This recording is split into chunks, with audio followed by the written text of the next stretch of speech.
2026년 새해를 주셨습니다. 누가 주셨는가? 하나님이 주셨습니다. 제가 2026년 새해를 주셨습니다 하면은 모두가 박수를 칩니다. 아시겠죠? 네. 2026년 새해를 하나님이 주셨습니다. 박수. 자,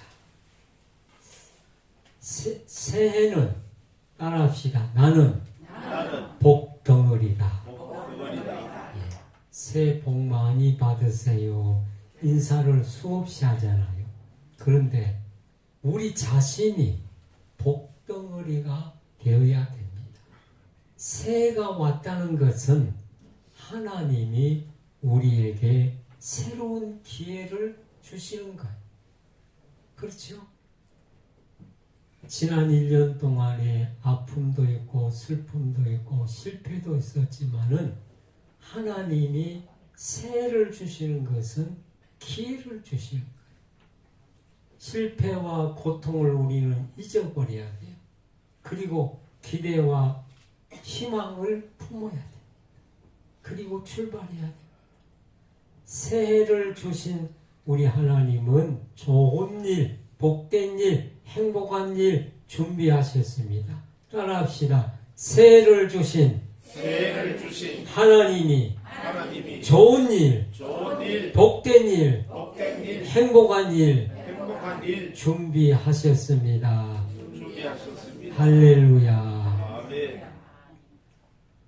복을 좋아하는 민족이 우리 민족이에요. 그래서 날마다 복을 좋아합니다. 밥그릇에도 복 복자. 밥 먹을 때도 복이 들어와. 숟가락에도 복 복자. 숟가락질에도 복이 들어와. 벽걸이에도 복 복자. 우리가 앉는 방석에도 복 복자. 베개에도 복 복자. 이불에도 복 복자. 옷에도 대문에도 기아장에도 복으로 도배를 합니다. 이만큼 우리 민족이 복을 좋아합니다. 그래서 복을 받기는 받았어요. 지금 세계 10위입니다. 우리나라가 6.25로 인해서 폐허가 됐지만은 세계 나라가 얼마나 많습니까? 거기서 10위가 됐다는 것은 기적입니다. 기적. 복을 좋아하니까 하나님이 에라 모르겠다. 복을 받아. 복을 부어줬어요. 그래서 심지어는 몇 년 전에 청계천 술집의 간판에도 인생을 즐겁게, 인생을 복되게 술집의 간판이 이랬습니다. 자, 우리가 새해 복 많이 받으시기를 바랍니다. 할렐루야.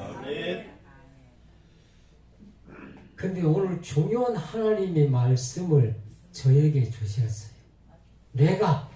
내가란 말은 하나님이 새 일을 행하리라. 새로운 일을 행하리라. 이사야 43장 18절 19절에 너희는 이전 일을 기억하지 말라. 지난 과거 때문에 기억하지 말라. 과거 지향주의를 하나님은 싫어합니다. 아이고 내가 지난번에 했는데 안 됐는데 그렇게 과거 지향적인 사람이 되면 안 돼요. 옛날 일을 생각하지 말라. 이거 다 잃어버리라. 그리고 보라. 이제 보라. 내가 하나님이 새 일을 행하리니 이제 나타낼 것이다.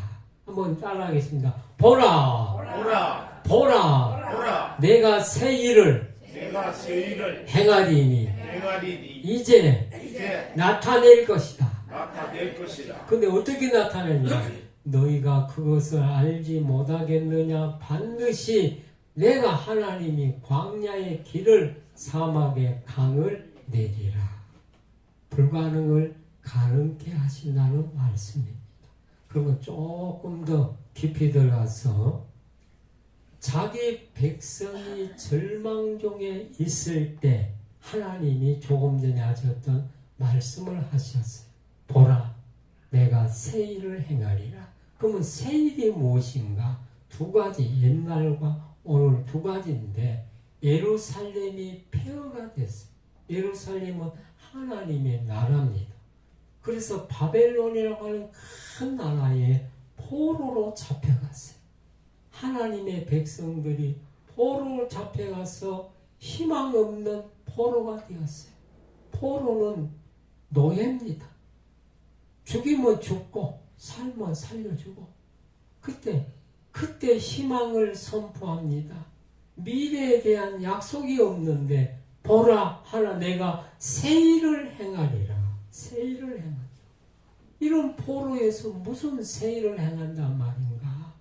그런데 하나님은 과거 지향적인 사람을 싫어하고 부정적인 자상을 싫어합니다. 우리가 포로인데 뭐 되겠어? 이런 사람들을 하나님이 싫어하십니다. 하나님이 새 일을 하신다면 하시는 거예요. 그래서 그 새 일이라는 것이 무엇이냐? 자기 백성을 포로에서 해방시키는 거예요. 이것보다 더 큰 일이 없잖아요. 포로는 전쟁에서 지면은 포로가 되는데 여기서 이제 하나님이 이스라엘 백성을 해방시킨다. 이 말은 현대적으로 오늘 현대적으로 자기 백성을 구원하신다. 어디에서? 죄악에서 구원하신다. 어디에서? 사단, 마귀, 귀신에게서 구원하신다. 우리를 다 그곳에서 구원하셨잖아요. 하나님이 보라 내가 새 일, 이제는 구원의 일을 이루시라. 이건 과거에 이루어졌어. 이제 현재는 구원의 역사를 이루시겠다는 겁니다. 새 일을 행하시는 하나님께 박수! 손 안 가지고 오신 분이 딱 두 분 있네. 왜 박수 안 치는 줄 알았어? 손을 안 가져왔거든, 집에서. 자기 백성을 구원하십니다. 누가 자기 백성인가? 오늘날의 자기 백성은 예수님을 믿는 자, 예수님을 영접하는 자, 하나님이 택한 자들은 예수님 믿고 영접합니다. 또 오셨네요. 하나님의 부르심을 받은 자, 교회를 사랑하는 자들이 하나님의 백성입니다. 하나님은 자기 백성을 구원하십니다. 자, 오늘 하나님이 약속을 하셨는데 창세기 1장 3절에 여호와께서 아브라함에게 이르시되 너는 너의 고향 친척 아비 집을 떠나 내가 네게 보여줄 땅으로 가라. 내가 너로 큰 민족을 이루고 네게 복을 주어 내 이름을 창대케 하리니 너는 복이 될지라. 너를 축복하는 자에게는 내가 복을 내리고 너를 저주하는 자에게는 내가 저주하리니 땅의 모든 족속이 너로 말미암아 복을 얻을 것이라 하신지라. 아멘. 하나님이 아브라함에게 너는 복이 될지라. 복의 근원, 복의 통로, 너를 통해서 모든 세계 민족이 복을 받으리라. 그렇게 복을 아브라함에게 주셨어요. 그러면 아브라함은 복덩어리가 됐습니다. 복덩어리. 아브라함은 크게 받은 복이 칠복덩어리. 성경의 연구해 보니까 복을 많이 받았는데 7가지 복을 받았어요. 첫째 복이 뭔가? 믿음의 복. 두 번째는 자손의 복. 통로의 복. 아브라함을 통해서 온 세계가 복을 받으니까 예배의 복. 물질의 복, 건강의 복, 죽음의 복, 한마디로 복덩어리다. 따라합시다. 우리도 아브라함처럼 복덩어리다. 하나님이 우리에게 복을 주셨습니다. 복덩어리가 되려면 어떻게 해야 되는가? 첫째는 믿음 덩어리가 돼야 돼. 아브라함은 믿음 덩어리였어요. 하나님이 어느 날 아브라함을 밖으로 밤에 데리고 나갔어요. 그러면서 하늘을 쳐다봐라. 하늘에는 수많은 별이 있잖아요. 네 자손이 하늘의 별과 같이 많아질 것이다. 근데 아브라함은 믿었어요. 다른 사람 같으면 하나님 제 아들 하나도 없는데 어떻게 저렇게 돼요? 내가 늙었는데 어떻게 돼요? 그렇게 이유를 달지 않았어. 하나님이 하늘의 별을 보이시며 너희 자손이 하늘의 별과 같이 될 것이다. 그대로 믿었어요. 불가능한 일이지만은 사막에 길을 내시고 사막에 강을 내시고 광야에 길을 내시는 하나님, 불가능을 가능케 하시는 하나님을 믿었어요. 아브라함의 나이가 85세, 부인의 나이가 75세. 아브라함은 이런 나이에도 믿고 기다렸어요. 그러니까 믿음 덩어리입니다. 우리도 믿음을 가집시다. 할렐루야. 믿음을 따라합시다. 믿음을 가집시다. 믿음이 제일이에요.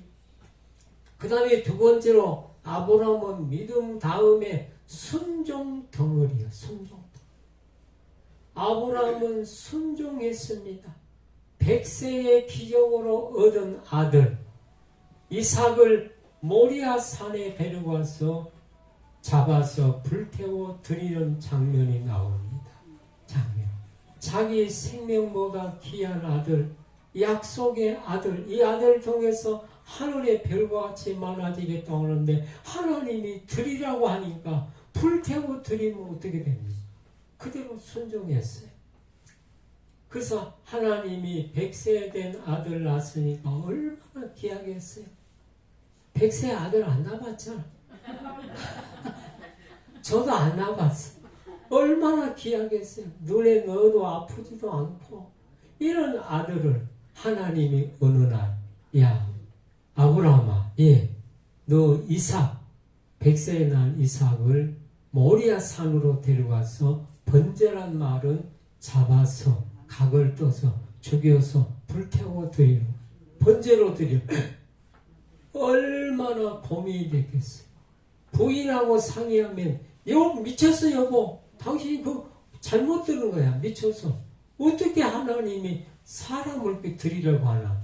근데 아브라함은 부인한테 말하면 틀림없이 부인이 반대할 테니까 아브라함이 이삭을 데리고 이삭에게 번제 드리러 가자. 그래서 이삭이 절절로 따라옵니다.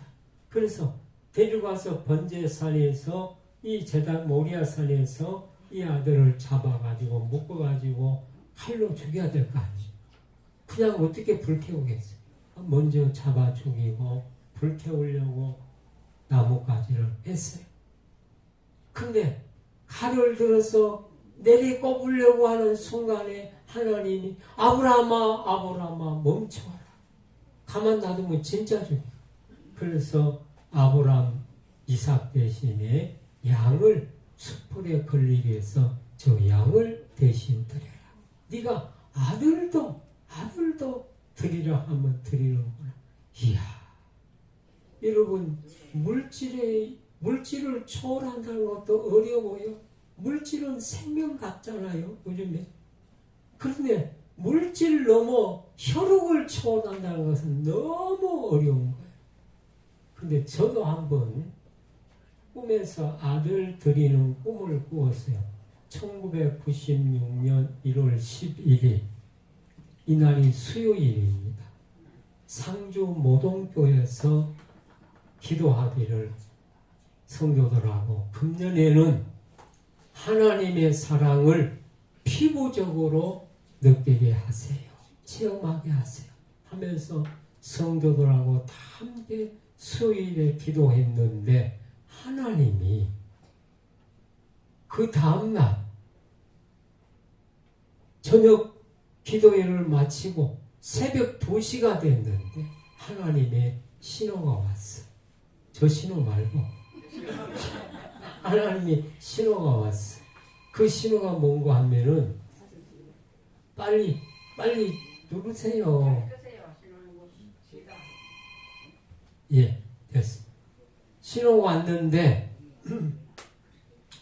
아들이 저한테 둘 있잖아요. 둘 다 목사잖아요. 둘째 아들 막내를 이와 같이 하나님 앞에 드리는 장면이 나왔어. 모리아산은 아니고 우리 집에서 그 당시 장로님이 3분 계시는데 장로님 한 분은 머리 잡고 한 분은 발 잡고 한 분은 손을 붙들고 이제 칼을 내리 꼽는 순간이에요. 근데 저는 아버지가 돼가지고 이 어떻게 할 수가 없어. 장로님 좀 봐주세요. 그게 참 안 받으면 또 계속 옵니다. 무슨 일인가 싶었어. 그래서 전화를 안 받으시려면 탁 돌리면은 꺼져요. 폰이 아니구나. 그래서 뭔 얘기하다. 아들을 드리는 꿈을 꿨는데 3분 장로님이 붙들고 한 분이 장로님이 칼을 갔습니다. 꼽는 순간인데 저는 아들인데 얼마나 마음이 아프겠어요. 근데 목사가 하나님 앞에 드리겠다고 하는데 아들을 말릴 수가 없더라고. 그래서 칼을 꼽으려는 순간에 아하 소리를 지르고 깨보니까 꿈이야. 근데 꿈이 보통 꿈이 아니었어. 그때까지도 막 가슴이 떨렸어. 정말 떨렸어. 꿈을 보고 떨려본 적은 처음이에요. 그리고 새벽이 돼서 2시니까 한숨 자고 새벽기도 올라가서 강대상에 엎드렸는데 그때까지도 가슴이 안정이 안 돼. 가슴이 떨려. 근데 하나님의 음성이 들려. 사랑하는 종아, 너는 꿈만 꾸어도 지금 벌벌 떨고 있네. 그런데 나는 내 아들을 예수님을 실제로 생체로 십자가에 못 박아 죽였느니라. 그 음성을 듣고 왔습니다. 나는 꿈만 꾸어도 이렇게 벌벌 떠는데 우리 하나님은 예수님을 생체로 십자가에 못 박았을 때 얼마나 마음이 아팠어. 거기서 막 통곡하며 눈물을 흘렸어요. 그런데 이 아들이 4학년 때인데 초등학교 4학년 지금은 성남에서 목사가 돼서 목회하고 있습니다. 하나님 불렀어요. 아브라함은 순종 덩어리인데 이렇게 축복 덩어리가 될 수 있는 것은 믿음 덩어리, 순종 덩어리. 너를 축복하는 자에게는 내가 복을 내리고 너를 저주하는 자에게는 내가 저주하리라. 하나님이 책임지겠다. 너를 축복하면은 내가 축복을 주고 너를 저주하면은 내가 저주하겠다. 오늘 우리는 하나님의 자녀들이기 때문에 우리를 축복하는 자를 축복합니다. 우리를 저주하면 저주받습니다. 그래서 너는 복의 통로가 되어라. 복의 통로가 되어라. 우리는 복을 나누어주는 자가 되라는 말이에요. 돌아온 복덩어리가 있는데 요셉이란 사람입니다. 요셉은 야곱의 11번째 아들인데 노년에 얻은 아들 요셉을 사랑했어요. 채색 옷을 입히고 형들이 이것을 보며 시기하며 질투했어요. 배다른 형들이 질투했어요. 그래서 요셉이 아버지 심부름으로 형들이 잘 있는가 보기 위해서 갔는데 형들이 요셉이 오니까 저 요셉을 죽이자. 배다른 형제니까 죽여가지고 구덩이에다 집어넣자. 그래가지고 큰 물 구덩이 있는데 거기다가 집어넣었어요. 그러니까 요셉이 막 살려달라고 야단이겠지. 그런데 아버지한테는 22년 동안을 숨겼어. 아들이 죽었다고 짐승이 와서 물어갔다고 피를 묻히고 그래서 아버지 야곱은 죽은 줄만 알았어. 그런 요셉이 22년 만에 애굽의 총리가 돼가지고 돌아와서 국무총리가 되고 식구들 70명 다 먹여 살리고 이 형제들을, 자기를 판 형제들을 용서했어. 그래서 돌아온 복덩어리가 요셉입니다. 요셉은 복덩어리입니다.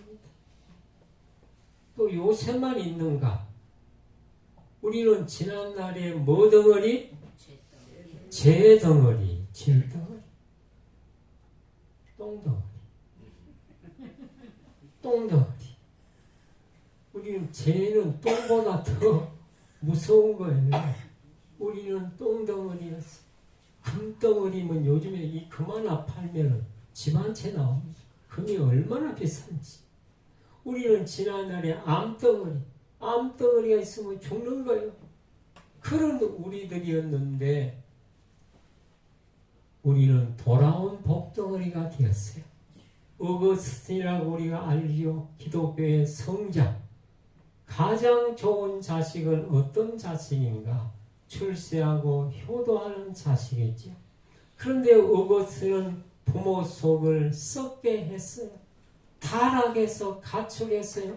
어머니 모니카는 13년 동안 아들을 위해서 기도했어요. 그런데 그 아들이 13년 만에 돌아와서 뭐가 됐어요? 거룩한 성자가 되었어요. 어머니 기도가 이렇게 중요합니다. 이렇게 중요합니다. 우리도 돌아온 복덩어리다. 따라합시다. 시작. 우리도 돌아온 복덩어리다. 아이고 급해가지고 천천히 우리도 하면 그 다음 따라하세요. 우리도 돌아온 복덩어리. 성경에 보면 돌아온 탕자가 복덩어리로 바뀌었어요. 탕자가 아버지 재산을 가지고 먼 나라에 가서 허랑방탕하게 다 아버지 재산 까먹고 살 곳이 없으니까 돼지 먹이 지음 열매를 가지고 배 채우고 돼지 남의 집에 돼지나 치는 그런 자가 되었어요. 아니 부잣집 아들이. 그래서 이 아들이 아버지를 생각하면서 우리 집에는 품권도 많은데 내가 여기서 굶어 죽는구나. 아버지에게도 돌아가자 해서 탕자가 돌아옵니다. 거지가 되어서 돌아옵니다. 근데 아버지는 언제 아들이 돌아올 것인가? 대문도 잠그지 않고 항상 기다리고 있는데 저 멀리서 거지가 된 아들이 돌아옵니다. 얼마나 반갑겠어요. 버선발로 뛰어나가서 아들을 품에 안고 아이고 내 아들은 죽었다가 다시 살았다. 그래서 손에 가락지를 끼워줘라. 옷을 새로 입혀라. 그리고 송아지를 잡아라. 잔치를 하자. 아들이 돌아오니까 복덩어리가 됐어요. 천덕꾸러기가 돌아오니까 복덩어리가 됐어요. 거지 같은 이 아들이 돌아오니까 왕자같이 대접을 받습니다. 우리도 어디로 돌아왔는가? 하나님 품으로 돌아왔습니다. 할렐루야. 교회로 오면은 하나님이 여러분들이 이렇게 귀하게 여깁니다. 교회를 떠나면은 천덕꾸러기 돼지보다 못해요. 돼지보다 못해요. 이건 내 말이 아니야. 진짜예요. 우리는 하나님 품으로 돌아왔으니 감사합니다. 할렐루야. 금년은 병오년 붉은 말의 해입니다. 우리가 말의 알처럼 우리가 열심히 주님을 향해서 살아갑시다.